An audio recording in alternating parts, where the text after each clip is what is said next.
Hi friends, मैं हूं numerologist शिल्पी। आज फिर आपके सामने हूं एक छोटी सी बात को क्लियर करने के लिए। हम लोगों के यहाँ बहुत बड़ी वो आ रही है कि हमें कौन सा हाथ देखना चाहिए, फीमेल्स का कौन सा हाथ है और मेल्स का कौन सा हाथ है। अभी तक धारणा है कि मेल्स का राइट हैंड होता है और फीमेल्स का लेफ्ट हैंड होता है। ये बात सही है, लेकिन ये बात तब तक सही है जब तक वो फीमेल काम नहीं करती, जब तक वो फीमेल अर्न नहीं करती। अगर वो अपने लिए पैसा कमा रही है, अगर वो रोजी रोटी कमा रही है, अगर वो बिजनेस कर रही है, अगर वो जॉब कर रही है, किसी भी तरीके से वो अपने पैरों पे खड़ी है, तो उसके लिए ये हाथ ही है, राइट हैंड ही है, क्योंकि कर्म का हाथ राइट हैंड होता है हमेशा। तो यानी फीमेल का हाथ, क्योंकि पहले जमाने में इसलिए कहा जाता था क्योंकि तब मेल ही काम करते थे। औरतें घर में खाना बनाती थी और आदमी कमा के लाता था, पैसा कमाना उसका जिम्मेदारी होती थी।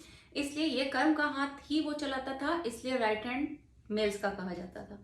आज की तारीख में क्योंकि औरतें हर तरीके से स्वावलंबी हैं, हर तरीके से अपने पैरों पे खड़ी हैं, बहुत से तरीके, कोई भी ऐसा वो नहीं रह गया आज की तारीख में फील्ड जहां पर औरतों ने काम नहीं किया।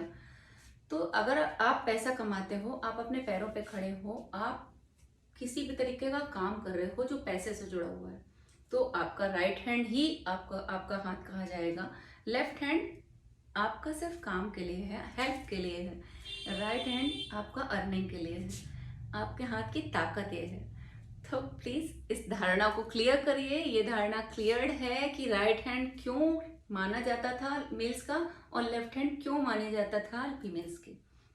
आज की तारीख में राइट हैंड हमारा है, दोनों हाथ हमारे हैं, तो दोनों हाथों को साथ में लेके चलते हैं। दोनों हाथों को जोड़ देंगे तो बहुत अच्छी चीज बन जाएगी। तो आप दोनों हाथों को जोड़ के बनाए करी चलिए आगे, जिससे आपके रास्ते क्लियर हो।